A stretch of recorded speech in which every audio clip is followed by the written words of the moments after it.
ലോക്സഭാ തെരഞ്ഞെടുപ്പിൽ മത്സരത്തിനില്ലെന്ന് കെ സുധാകരൻ. കണ്ണൂരിൽ കെ ജയന്തിന് സാധ്യതയേറി.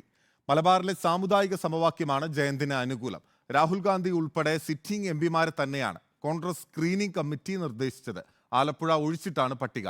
പത്തനംതിട്ടയിൽ അബിൻ വർക്കിയും മാവേലിക്കരയിൽ VP സജീന്ദ്രനും പരിഗണനയിലുണ്ട്. PR പ്രവീണ നൽകും വിവരങ്ങൾ.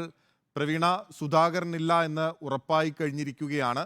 കണ്ണൂരിൽ കെ ജയന്തിലേക്ക് തന്നെ സാധ്യതകൾ പോകുമോ, അല്ലെങ്കിൽ നിലവിലെ ഒരു സാഹചര്യത്തിൽ രാഹുൽ ഗാന്ധിയുടെ പേര് വയനാട്ടിൽ ശക്തമായി ഉയർന്നു വരുന്നത് കൊണ്ട് തന്നെ കോൺഗ്രസ് പട്ടികയിൽ ഒരു മുസ്ലിം സ്ഥാനാർത്ഥി വേണം എന്ന ആവശ്യം പല ഘട്ടങ്ങളിൽ ഉയർന്നു വന്നിരുന്നു, സാമുദായിക സന്തുലിതാവസ്ഥ വെച്ചു പുലർത്തുന്നതിന് വേണ്ടി. അപ്പോൾ ഒരു മുസ്ലിം സ്ഥാനാർത്ഥിയിലേക്ക് ഒരു പക്ഷേ കണ്ണൂർ മണ്ഡലം പോകാനുള്ള സാധ്യതയുണ്ടോ?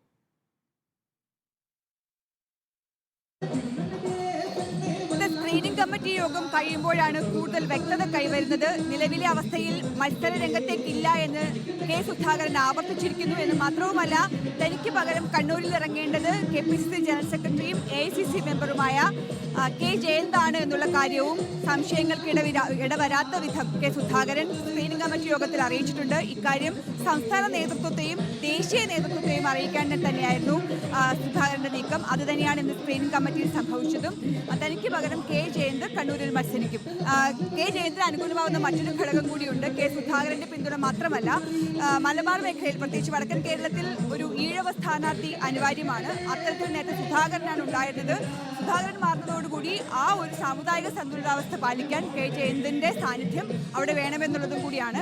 എന്തായാലും കെ സുധാകരന്റെ ആവശ്യം ദേശീയ നേതൃത്വവും തള്ളിക്കളയാൻ സാധ്യതയില്ല. എന്നാൽ നിലവിലെ സാഹചര്യത്തിൽ കെ ജയന്ത് തന്നെ അവിടെ സ്ഥാനാർത്ഥിയായി എത്തുമെന്നതിൽ സംശയങ്ങൾ ഏതുമില്ലാത്തൊരവസ്ഥയാണ്. മറ്റ് മണ്ഡലങ്ങളുടെ കാര്യങ്ങളിലേക്ക് വരുമ്പോൾ 2 മണ്ഡലങ്ങളിലാണ് ചെറിയ തരത്തിലെങ്കിലും സംശയം നിലനിൽക്കുന്നത്. 15 സിറ്റിംഗ് സീറ്റുകളിലും 15 MPമാരുടെ പേരുകൾ തന്നെയാണ് നിലവിൽ കൊടുത്തിരിക്കുന്നത്. പാനൽ വേണ്ട എന്നുള്ള തീരുമാനത്തനുസരിച്ചിട്ടായിരുന്നു ഇത്തരമൊരു നീക്കം.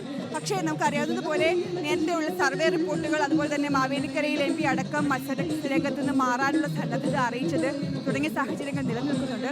പത്തനംതിട്ടയിൽ ആന്റണിക്കെതിരെ അവിടെ പാർട്ടിക്കുള്ളിൽ തന്നെ പ്രശ്നങ്ങളുണ്ട്. ഈ സാഹചര്യങ്ങളെല്ലാം കണക്കിലെടുത്ത് നിലവിൽ ഒറ്റപ്പേര് മാത്രമേ നൽകിയിട്ടുള്ളൂ എങ്കിലും ഏതെങ്കിലും തരത്തിൽ മാറ്റം പരിഗണിച്ചാൽ പത്തനംതിട്ടയിൽ യൂത്ത് കോൺഗ്രസ് സംസ്ഥാന ഉപാധ്യക്ഷൻ അബിൻ വർക്കിയുടെ പേരാണ് പരിഗണനയിലുള്ളത്.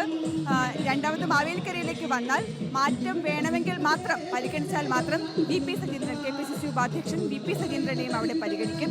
ബാക്കിയുള്ളിടങ്ങളിൽ നിലവിൽ പ്രശ്നങ്ങളൊന്നുമില്ലാതെ പോകുന്നതിനാൽ തന്നെ സിറ്റിംഗ് MPമാരുടെ പേര് മാത്രമേ ഉണ്ടാവുള്ളൂ എന്നുള്ളതാണ്.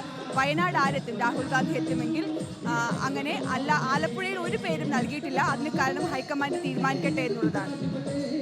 PR പ്രവീണയാണ് വിവരങ്ങൾ നൽകിയത്.